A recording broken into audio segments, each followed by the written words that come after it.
it's kind of a fun way to start a meeting and understand who we have on our call.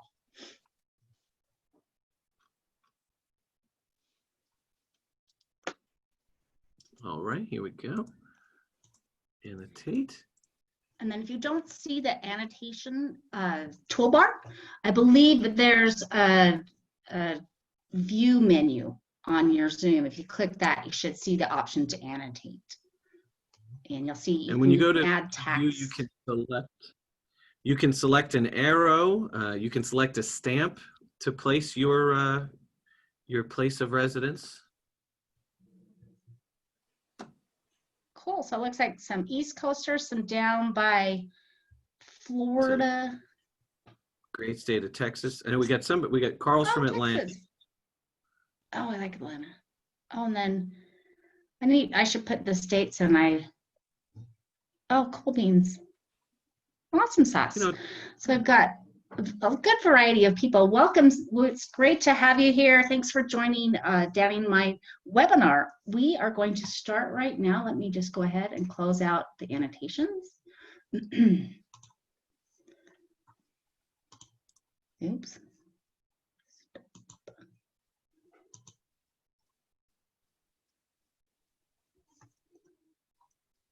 All right. So how is everyone doing today? Good. Doing well. Good. Excellent. Cool. So if you haven't joined one of our webinars before, we like to keep these pretty interactive. So you're more than welcome to take yourself off mute and just be part of the conversation. I'll ask different questions. We want different perspectives. It makes it a lot more educational. So hold on. Please do that. If you have a barking dog or crying baby, feel free to mute yourself. We won't mind. All right. So today our topic is how to build a great Agile team. And FYI, this doesn't only apply to Agile teams. This pretty much applies to any kind of team, any type group of people who you want to get together and have them be very effective at whatever goal they're trying to accomplish. That's right.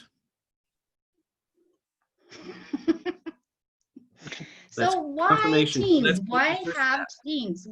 What's the purpose of teams? Why is a group of people functioning as a team better than a bunch of individuals working on something?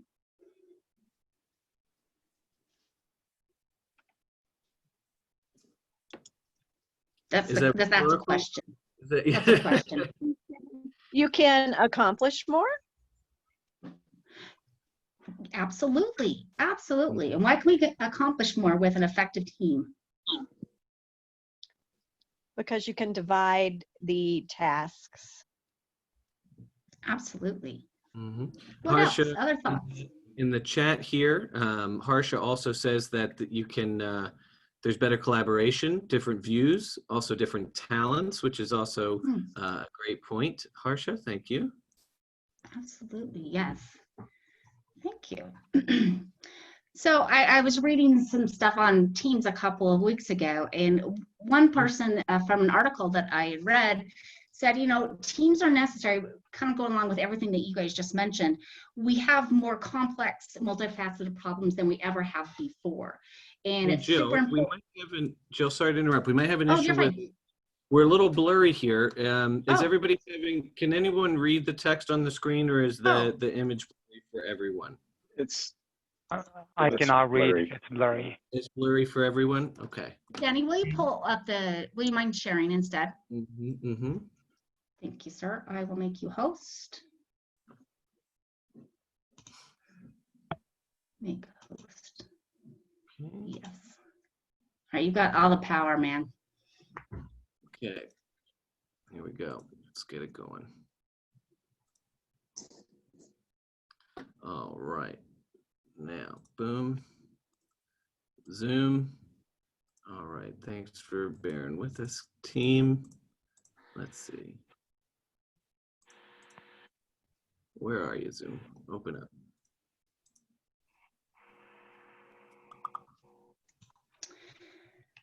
All right, here we go. And we're going to start sharing. All right.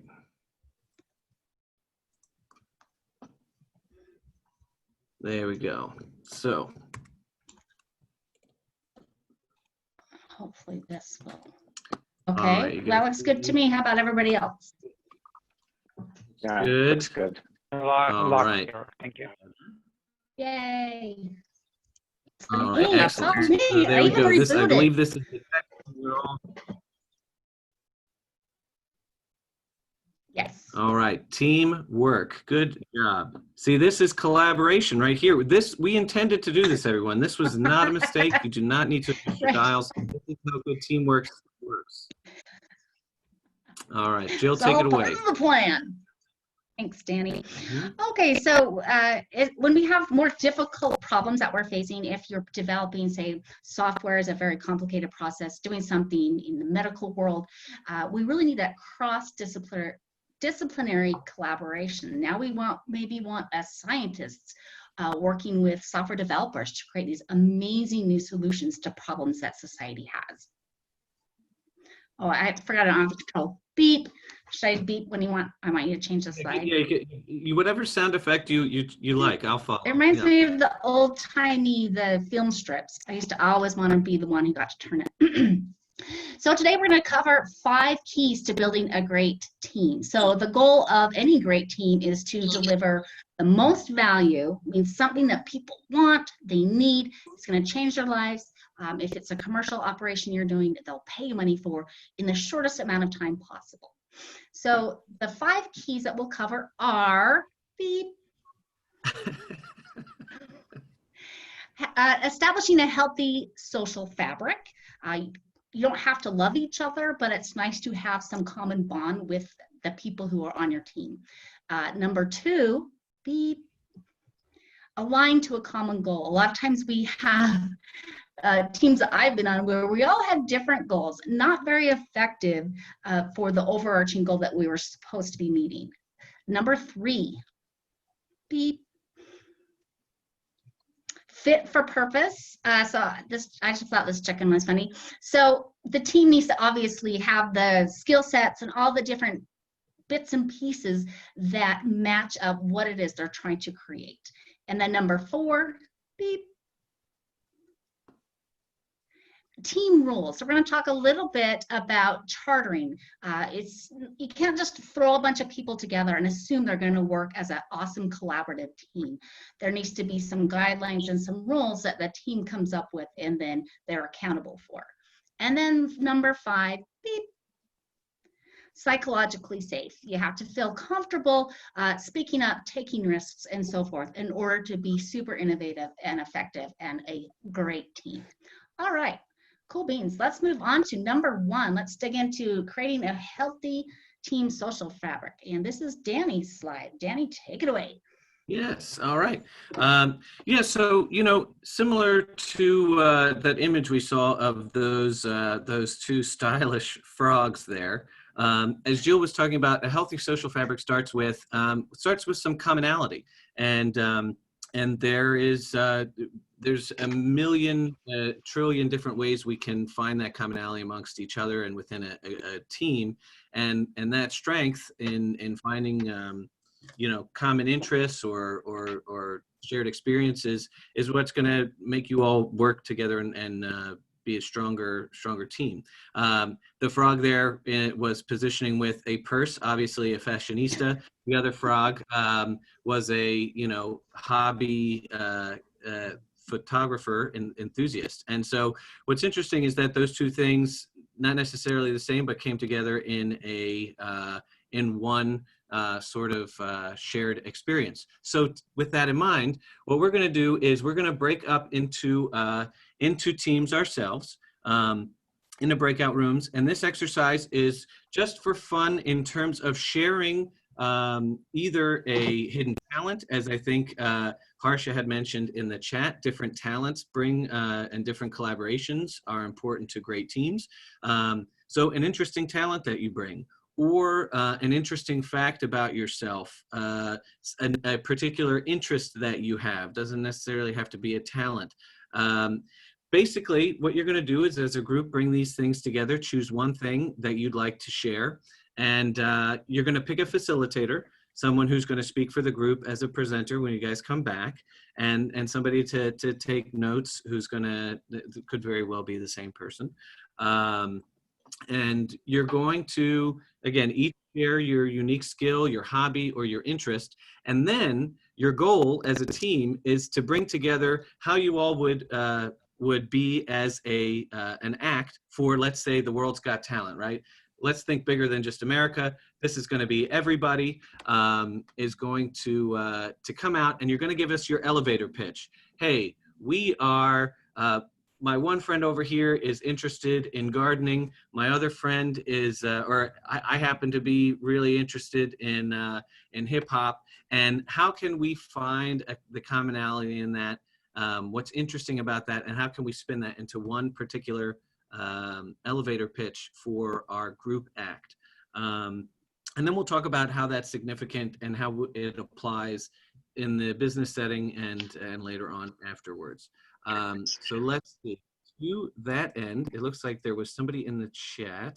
Oh, thank you, Jill. Yes, I added the instructions to the chat, which you'll be able to see once you go in your breakout rooms. And Jill, and anything you'd like to add to that in terms of the quote unquote assignment here? No, sounds good. So you'll be put into breakout rooms. You'll get a little notice that will pop up. Go ahead and hit OK. We'll put them into, let's do 3 groups, Danny. 3 groups, sounds good. And then in 4 minutes, so it'll go fast. We'll call you back automatically in 4 minutes. And again, no need to overthink it. Just something that either it's a hidden talent, an interest you have. Maybe you like to travel. Maybe you've been somewhere particularly interesting. Anything like that, share that, put it together, and we'll see you in a few minutes. All right, here we go. Don't forget to take yourself off mute.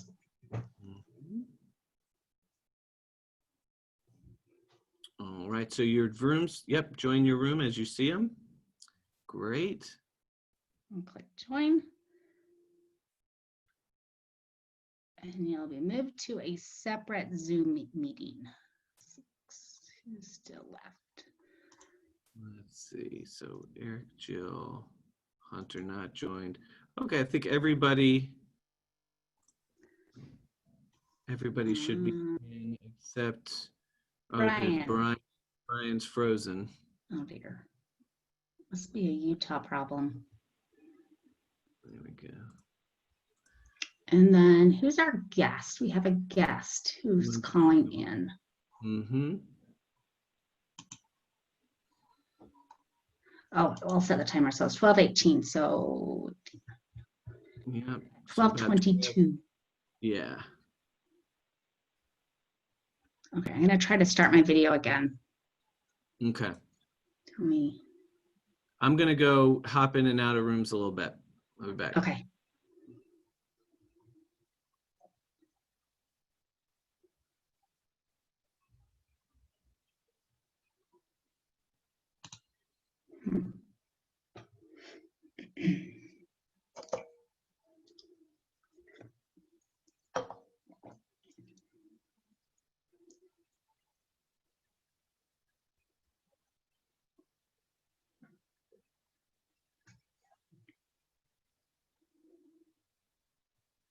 Hi there. I'm the guest that joined. Oh, hi. I tried to join the Zoom and it is saying authorized attendees only, and I plugged in what I had as the ID and password and I can't get in, so that's why I dialed in.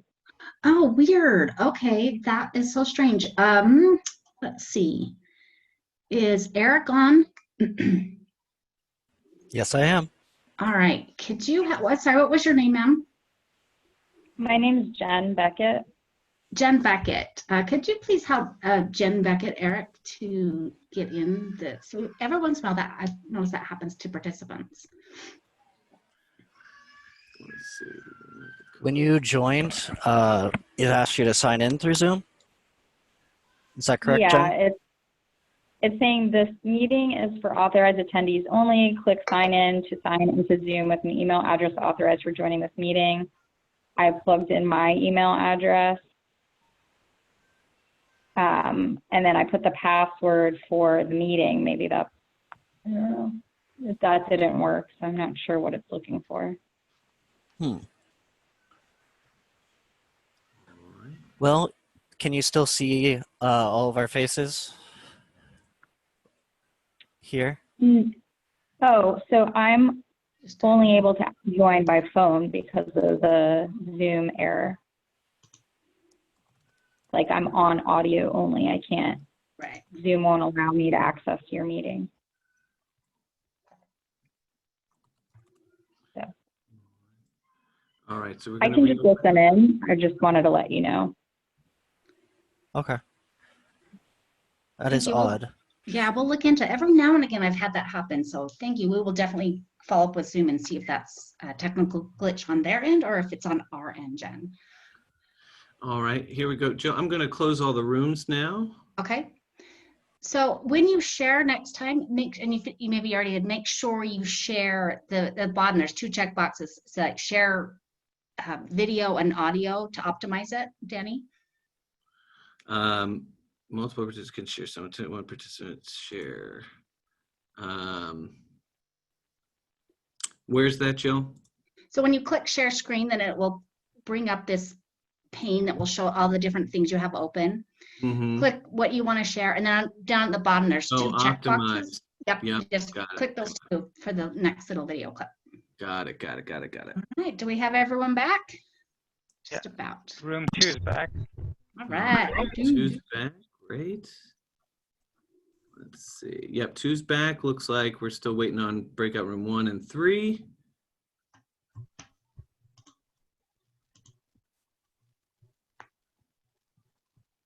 All right, should be closing, and there we go.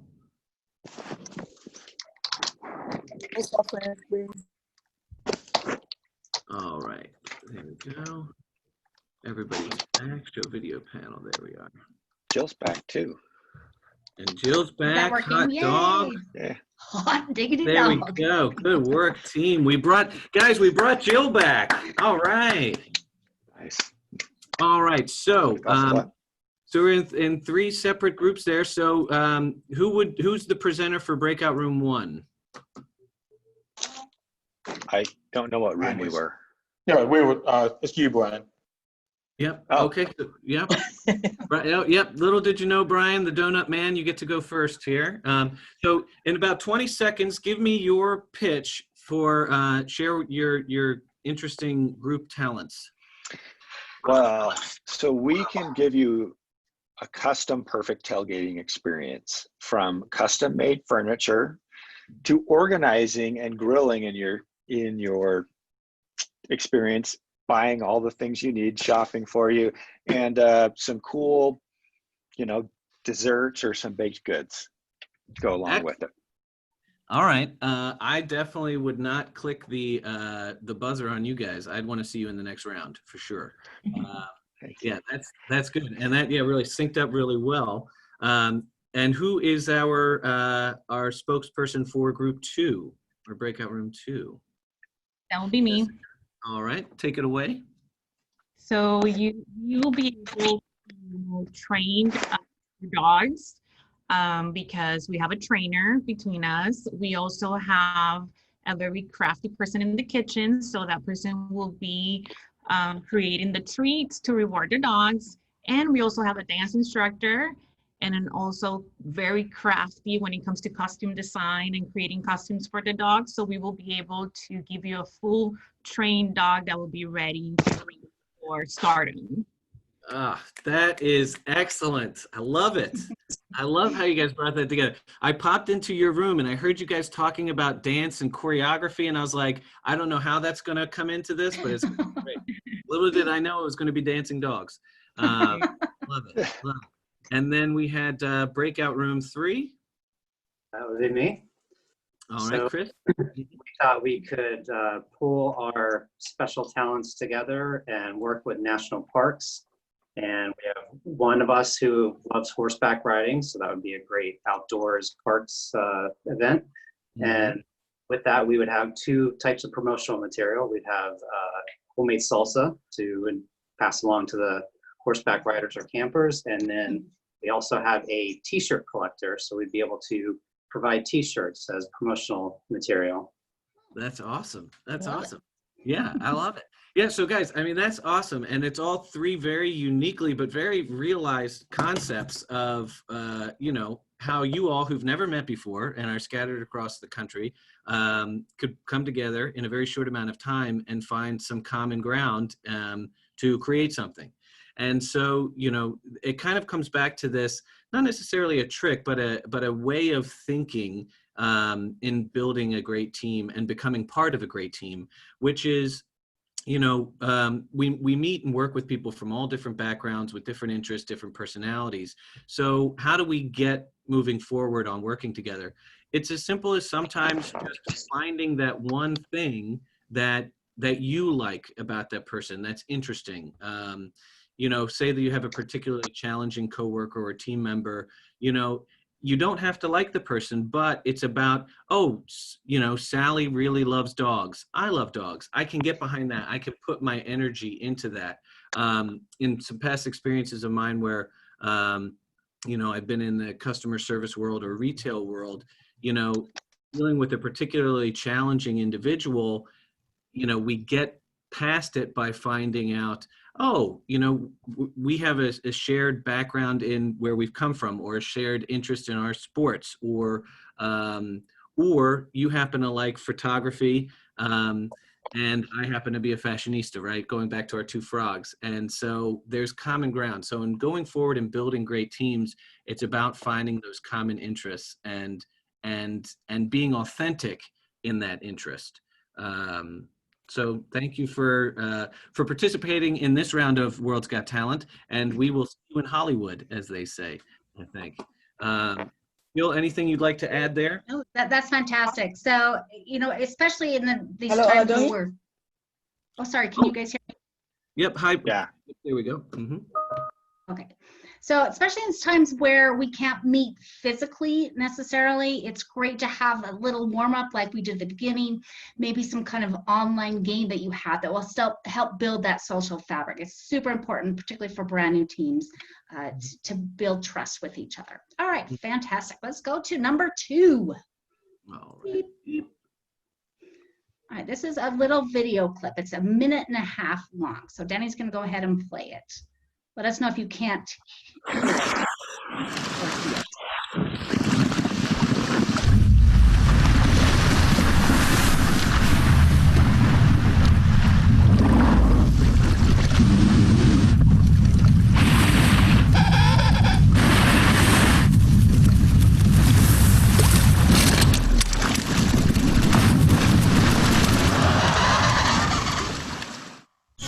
Okay, come on everyone, we're behind schedule. You know what's gotta be done. Movement, movement, movement. Hey, you there, pick up the pace. You're falling behind. Come on, let's go. Everyone, pull together. We've got the rescue on our hands. You there. Here we go.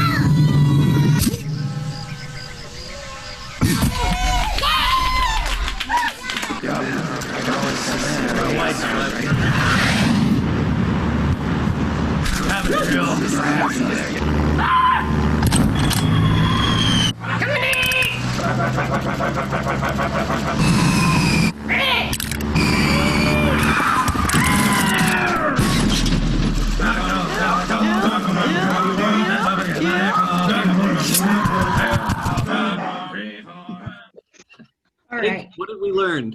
What did we learn from that? So number 2, one of the key, the second key to building a great team is ensuring that everybody on the team is committed to a common goal. So in these little clips, what was the common goal that each one of these groups of critters had? Survive. They banded together. Exactly, banded together to survive, right? Now, in your own teams that you're on now, or you have been in the past, what were some common goals that you had? Just if someone could throw out a few suggestions how it might look in a business setting. At least in my case, our common goal is to improve a process. For us, we are all prior military, prior Air Force, so that's what we want to do. That's our common ground. We want to improve a process for our fellow airmen. I love it. Awesome. Anyone else?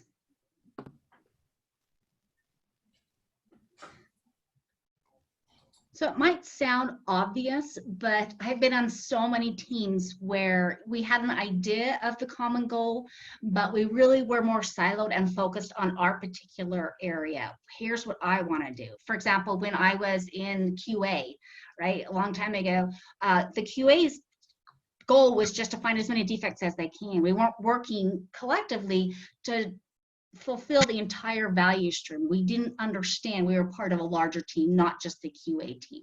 So a couple suggestions to ensure that you are aligned to a common goal within your teams. Beep. Well, let's see. Whoop. So I tried to do this with my family, this little exercise. It didn't go so good. 2 teenage boys, they were being not very nice, but I suggest you try it with your, Let's move on here. thank you, your teams. Boop. There we go. Okay, so here is a picture of a group of rowers, and you can see they're completely misaligned. Each person has their own individual goals. For example, if they were, say they were doing software development, hey, I really want to learn Java, even though the platform is in C#. So I'm just going to do my little section in Java.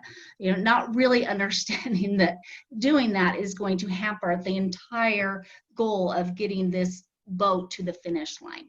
So you might want, here's a suggestion, get your team together and have everyone on their sticky notes say, hey, what are your goals in this job, in this, as part of this team? Have them write them down on sticky notes. It's not bad to have individual goals, and then post them out on a whiteboard. And then the next step would be, Daniel, beep. Beep. Ah. Yes, and Yeah. I worked really hard on these transitions, you'll know. And so then the next step is, hey, now have everybody write, what is the common goal? What should we all be striving towards? What is the objective of this team? What is the purpose, if you will? And then have everyone write those and then put them on the whiteboard as well. And then that's an invitation for a conversation. Hey, beep. Let's make sure that our common goal is aligned, and that's what we are focused on primarily.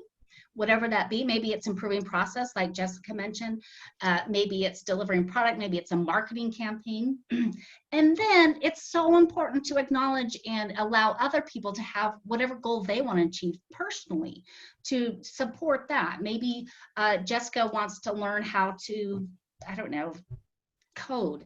That's cool. Let's find an opportunity. Sure. Let's find an opportunity for her to code that also fulfills the overarching goal. The point is, we don't want each individual's perspectives or missions to sub-optimize the overarching goal. What do we mean by sub-optimize? Optimize just a part of it?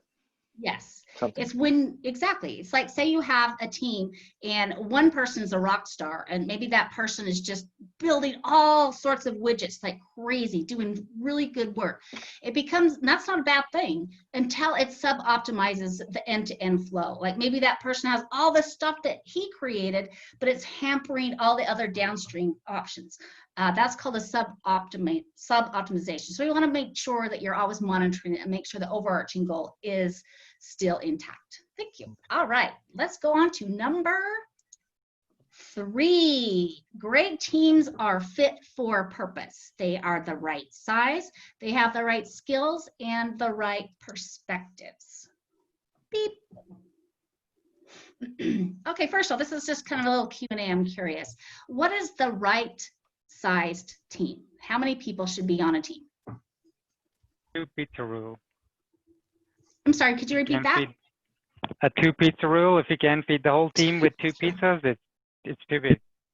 Yes, I love that. That's the classic 2 pizzas. If you have more people, then we'll feed 2 pizzas. That's recommended as far as a good Agile team. Other perspectives.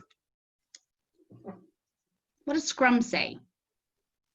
It needs to be self-organizing and a self-reliant team. So you need to have every talent within the team. You can't just say, okay, we have a tester, we are a developer, but the database person, we don't have one. We'll have to look outside the team. Then that's not enough. So you need to have every talent you need to accomplish your goal within the team.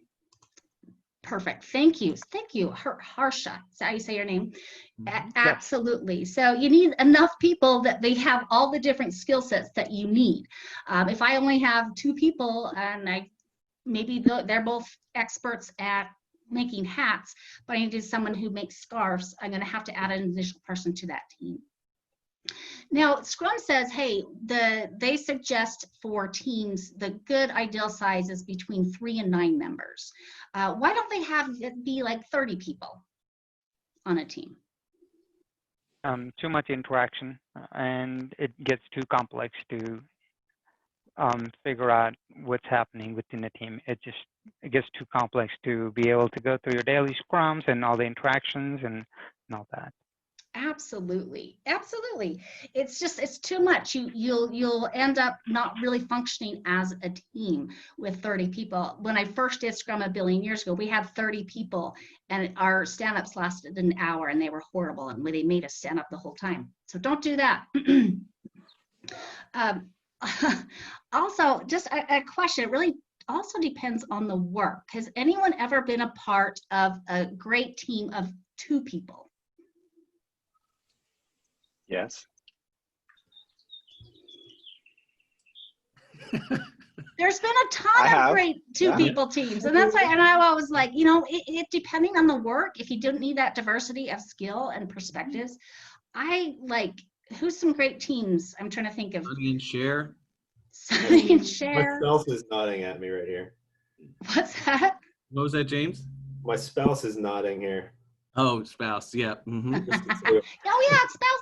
That's a couple. That's Brian, a can team. you talk about your experience in a 2-person team? Mine, I guess lots of them. So I'm a Agile coach right now.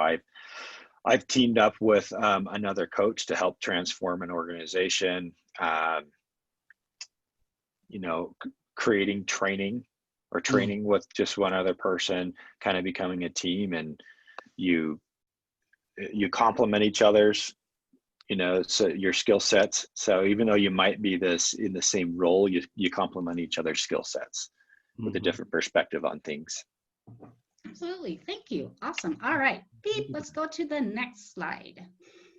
Beep. Beep. There we go. All right. A great team that is fit for purpose has different perspectives. The people, they're diverse. They have different personalities, different viewpoints, maybe from different backgrounds. Why would that matter? Why would that be important to a great team? To bring different experiences or different viewpoints on things, because you get into a little silo of this is how I think, and then when you have somebody else look at the way you do things and sometimes make you question the way, it might be the right thing to do, but they get you to question something the way you do. Exactly. Thank you, Harsha. Anyone else? Thoughts on this? It eliminates bias as well as allows people to build on other people's ideas that they might not have thought of on their own. Yes, I love it. Thank you, Linda. Absolutely. So a human tendency, we tend to flock to people who are like us, the same sense of humor and similar backgrounds, which is great if you're hanging out, on the weekends and having beer and you were trying to just align completely. But for a great team to be truly great, we want diversity. We want people to challenge, like you said, our assumptions and say, actually, in my experience, this is what would probably work. Well, let's try that instead. And that's when you get that that collaborative magic that happens when you have those different viewpoints. So that's something to look for when you're building a great team. All right. Also, beep. Beep. There we go. Like Harsha mentioned. This is an incredible slide. It took me a long time to get all those pictures together in a collage. Love it. Go ahead and click a button and you get wowed again. Prepare to be wowed. Ah! Okay, people should use those fun tools in PowerPoint more often. So a great team, and Harsha mentioned this, is cross-functional. So 1 billion years ago, when dinosaurs roamed the earth and I was on a team, the thought was, hey, every single person on our team needs to be able to do everything. So we want all the testers need to know how to code, all the coders need to know how to test, and they all have to be experts at everything. And it was, how do you think the team took that advice that came from our management?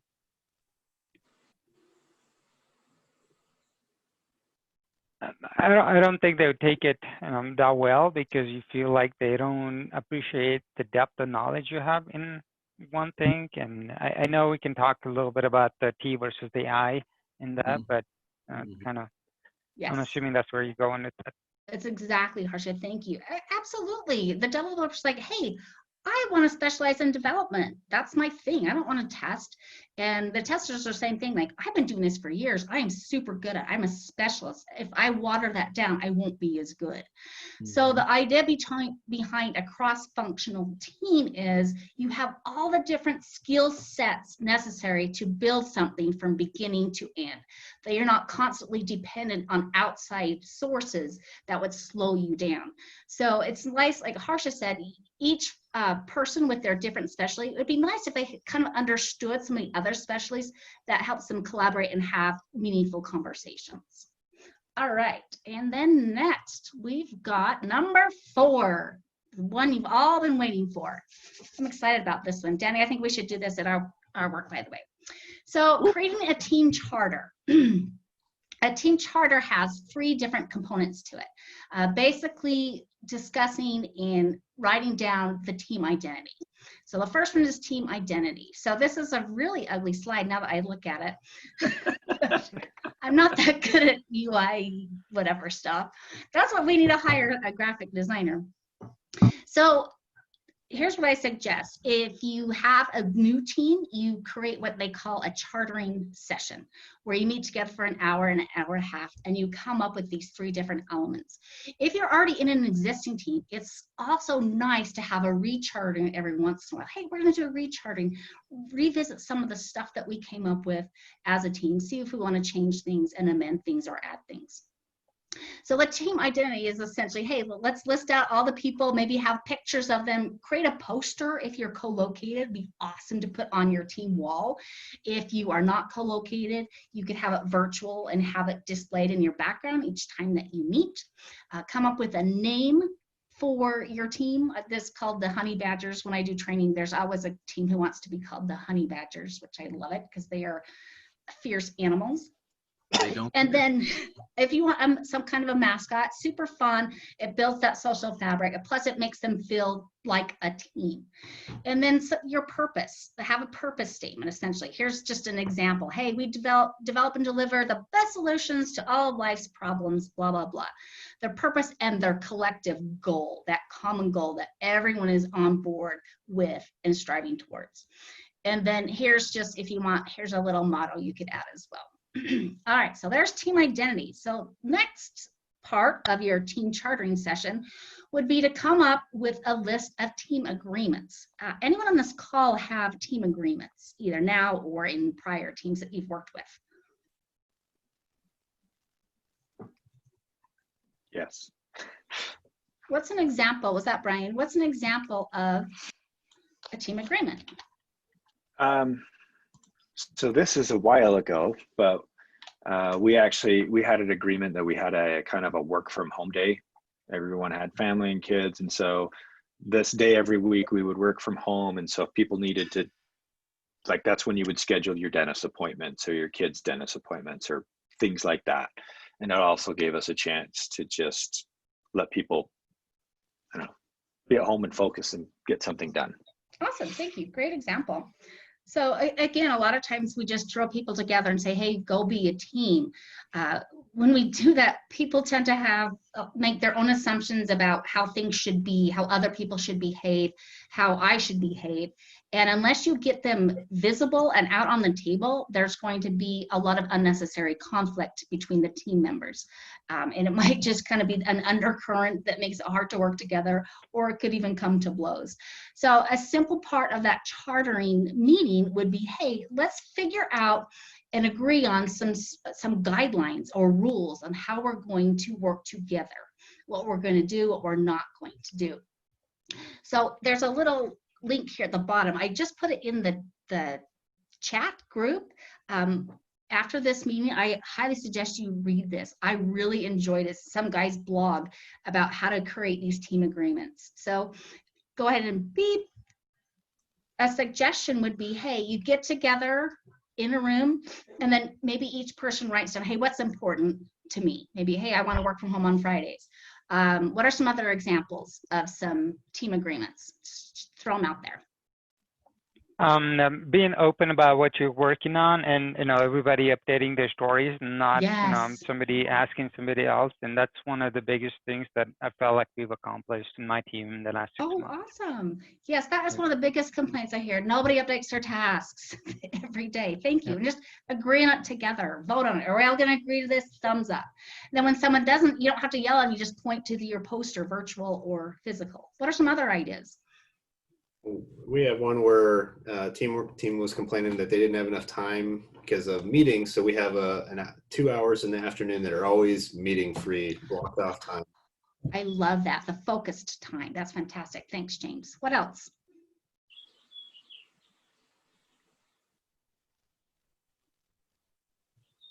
I think in my case, it will be product review.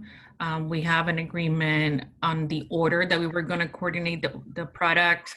And to ensure, we have a timeline to ensure that the customer gets the product on time and it's the best product that we can produce for them. So if it's a doc that. Yes. or a we have, okay, the junior person creates it and then it doesn't go to the customer until the senior person has reviewed it and agreed with everything that's on that document or product. I love that. That's kind of like an agree on how we're going to ensure quality. That's fantastic. Right. So anything else? These are great ideas. So I've seen others just basic human decency, which is different for each person, to be honest. Let's be on time to meetings. Let's never have meetings go over time. Some people, that drives them crazy. Some people love it. So in this little article that I posted in the chat, he suggests everyone starts by writing what they want on separate sticky notes, and then you literally vote and do like the thumbs up or thumbs down to decide and come to a consensus on the items that you actually want to include, which I thought was a really great idea. And his other suggestion, like rather than just putting something like be nice to each other, or things that are kind of vague and hard to measure, have some kind of a thing. Like if somebody don't swear at people, make it very specific and testable, so it's not as nebulous as it could be if it were too vague. All right, any questions on team agreements?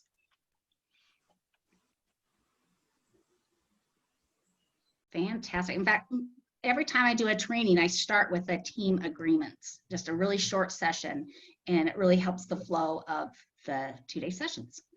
All right, this other section, I think this is a fantastic idea as well, and I would love to try this with some of my teams that I work with.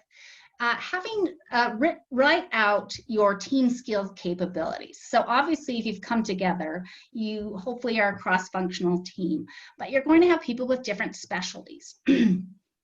Create some type of a graph. This is just a silly example that I made up, but have a list of all the different skills, have your team collaborate to create those, and then have them put a check mark in the column that says, hey, yep, I got this skill, I'm a specialist at it. Could be like, here's an example, this little square with the checkbox. Maybe I don't have that skill, but hey, I would love to learn that skill. So then maybe they put a little question mark with a box around it to indicate that. Maybe this person has the skill, is an expert, and really loves to teach and would like to teach other people. Then they go ahead and put some kind of icon that indicates that, hey, I'm willing to help people. And then continually reviewing this together as a team. Say, hey, how are we doing on our skills? So this is very inclusive. It's not forcing anybody, hey, you're going to do this and this and this and this. It's an opportunity for growth to not only improve the individuals for their individual goals, but to improve the team collectively so they can then fulfill their obligations and the solutions that they're building even more effectively. Any questions on the team skill capabilities? So that would be the third component to your team chartering. So you've got the team identity, the team agreements, and then your capabilities. And again, I suggest you review these periodically to update them when it makes sense. All right, thank you. Beep. And last but not least, to be a great team, you need psychological safety. Easier said than done. What is psychological safety?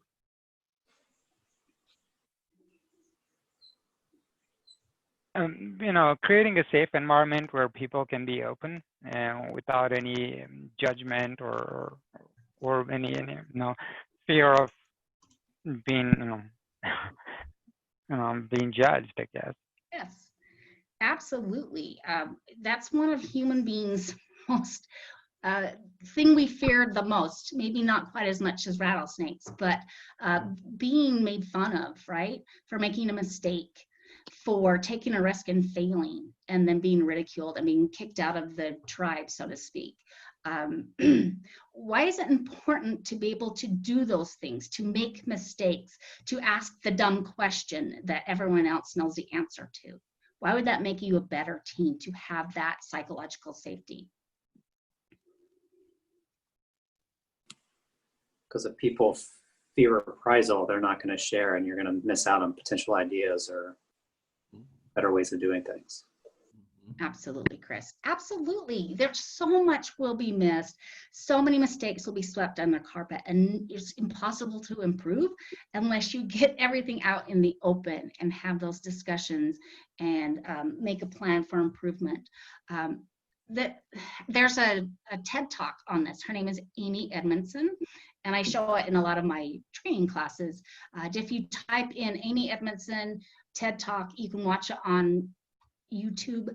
She also has several books out, but that takes a lot more time than watching a 15-minute video. I think it's amazing. So she's coined this term and talked about how much more successful, she talks about in a medical establishment, at hospitals, the hospital staffs are when they have that sense of psychological safety, how much more effective their treatments are, and their survival rate is just astronomically better than those who are afraid to speak up and say, hey, I don't think this is going to work. So a couple thoughts she has on how to promote psychological safety. This is something that does not happen overnight. It has to be built. We need management support, and they also need to model this, as well as each person on the team. It could be started with something you talk about in your team agreements. So one way, according to Amy Edmondson, to promote psychological safety is to frame the work as a learning problem, not an execution problem. What do you think we mean by that?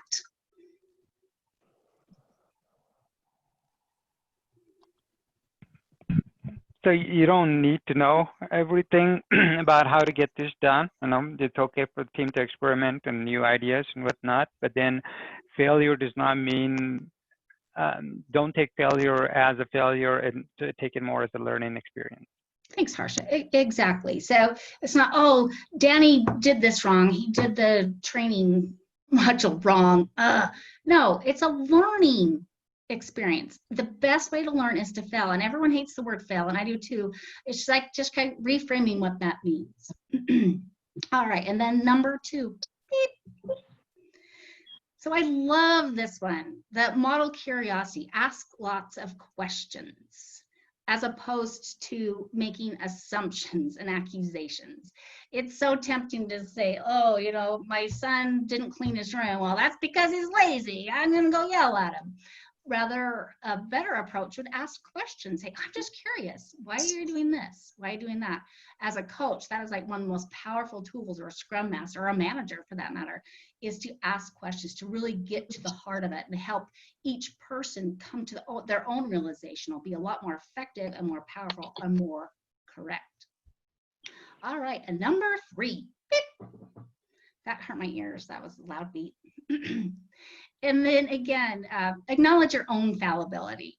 So if you're going to expect other people to say, oops, I messed up, or I made a mistake, you have to also be willing and open to do the same. The first part of trusting is just to put yourself out there and hopefully not hurt your ego too much, and not take things too personal. Any other thoughts on psychological safety? Danny, do you have anything to add, sir?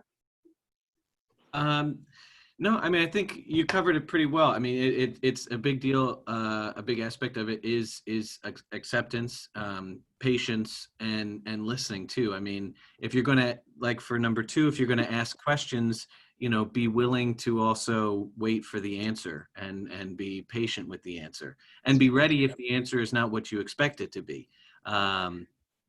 So because a lot of times, again, when you're coming from different backgrounds or different angles, someone may have maybe approaching something from a different way, and being able to be patient with that and hear it the way that they're intending it is yeah. I'm really bad at that. I'm just like, I just tell me and be done. Stop, talking and talking. So sorry, Right. team. Sorry, team. A lot of times, especially when we're in a stressful situation, a lot of times we wind up asking questions that we ask the question because we want the answer that we want, right? Or we want the True. answer. We already have this preconceived. Oh yeah, that's true. Right. So it's about kind of letting go of that as well. Dang it, I do that. Okay, sorry guys. Thank you. All right, beep. We're almost there. Oh, we were almost out of time. Last thing, I don't have any notes on this. I was really just wanted to take a quick survey. What are some leadership? If you're a manager, you have managers that you work with, what things in your experience can they do to build a great team? What things should they not do to ensure you don't have a great team? What are some thoughts? Let's just spit them out here. For me, do's comes to empowering people, but then again, empowering shouldn't just be you got this. It's more like providing guardrails to the empowerment, and then also giving them experience from, hey, the last time we tried this happened, but something for you to think about. But then giving them that safety net as it's okay to fail. Well, let's think of it as a learning experience, and we can pivot as soon as you figure out that we're going down the wrong path. Perfect. I love it. Thanks, Harsha. What else? I think it's good for leaders to assume positive intention. It kind of goes back to the earlier discussion about learning opportunities versus focusing on execution. I love that. I love it. Assume positive intent until it's proven otherwise. Thank you, Robin. What else? So I have one that's kind of a do and don't. And I've seen this with one, occasionally, where it's like back your people up, like not just trust them. So an example is that I've seen though, a team will say, "Hey, this is what we can do," or "This is the answer we've come up with," and then somebody else outside doesn't like it, so they'll escalate to their leader. And the leader, rather than saying, "Yeah, I trust my team," they just go back to their team and say, "Yeah, what is that?" Like. They just, they're not really. Yeah. I got their back. Yeah. I love it. Thank you, Brian. What else? Well, it kind of touches on that a little bit, but goes back to like the cross functionality. I think a good leader as well has the depth of experience that the team has. I mean, maybe not working on all of the things, but is able to pitch in the sense that the rest of the team knows that that they can roll up their sleeves and get dirty if needed. A lot of times if a leader puts themselves on a pedestal, it can be hard to get productivity out of the team or buy-in, right? That's true. Good point. Thanks, Danny. All right, this has been really helpful. Go ahead and just click 2 more times. Beep, beep, Danny. And any last questions or comments before we end this session?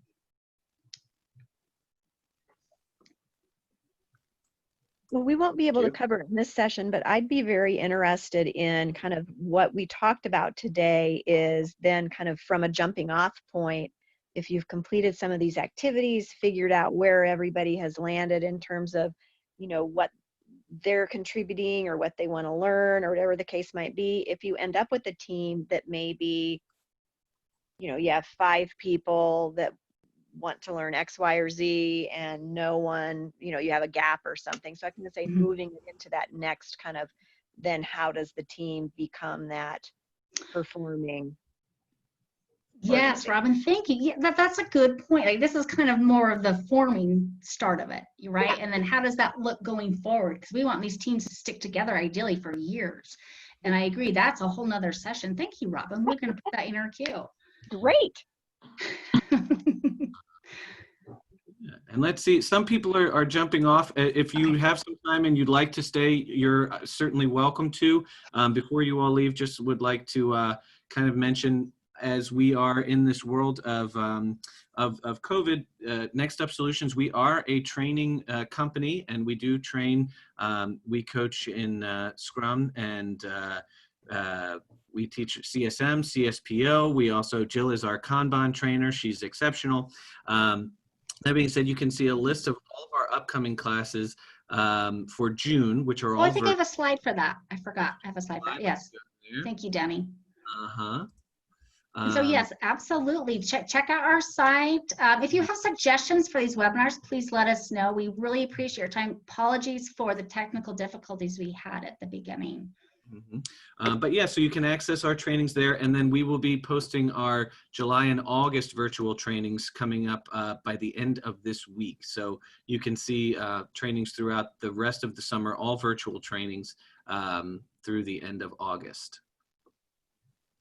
And we do still have a few folks with us, so feel free to continue, you know, asking questions. We'll be here for as long as you guys are here and would like to have a conversation.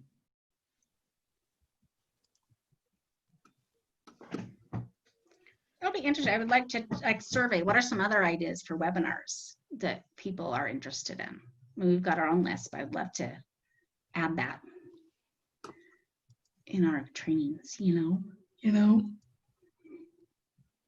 I don't know if you ever had anything to be more efficient in backlog refinement. I feel like that's one place where we struggle in our group, and we have a lot of work coming in. I just feel like, you know, I'm helping a product owner take that one step back and, you know, see the general vision of where we're going versus just staying busy, just filling out the quest. So that's a great idea. I think, Harsha, I think that's a very common problem. I would love to like model what that looks like and have us actually practice it. Thank you. Actually, let me write this down. Oh, where's my pen? I have one that maybe you don't want to do. Oh, good. Tell me more. Yeah. It's a pet peeve of mine because I hear it so much. Scrum versus Kanban. Oh, okay. Oh, Jill, you would be into that one. I totally would. Do you still hear that a lot? I do. Well, actually, I do from my colleagues. Never mind. Like, who is this? Yes. Or just, cool. What else? What are some other ideas? And then the other thing I hear a lot about, and the same thing, is Scrumban. You know, I don't know how effective it is, but we have other teams within our company following that. So maybe Scrum versus Kanban compared to Scrumban. Right, or a combination of them. Yeah, absolutely. Yeah. I think that would be a very interesting conversation to have with a larger audience. I love it. I think what's next one is on scaling. Scaling, I believe. Next webinar. So that'll be interesting. Is it scalable? Scalable? And don'ts. Scaled agile do's and don'ts. Do's and don'ts. And try not to like belabor one specific framework, but we'll mention here's the differences between those that are out there. and hopefully we won't get in an argument about it. That's okay if we do. It's healthy debate. That's what a good Healthy team does. debate. That's Practice right. what I preach. Come on, Jill. So Danny, you said you guys would stay on. So if I just stay on the call, you guys can't leave? Damn it, it's 15 minutes max, Danny. 15-minute max. 15-minute max. I mean, I'll just stare at those donuts, Brian. That's fine. I spend the rest of my day just looking at those donuts. Here, let me make this easier for you. Now I'm not in the way. Is that better? Oh, that's way better. Yeah, that's totally better. That's way, way better. Had a donut for so long. I'm gonna go make a donut. But no, Brian, you've been a staple of our webinars. So thank you for always being here. Yeah, We that's should good. give him an assignment. Like, you're gonna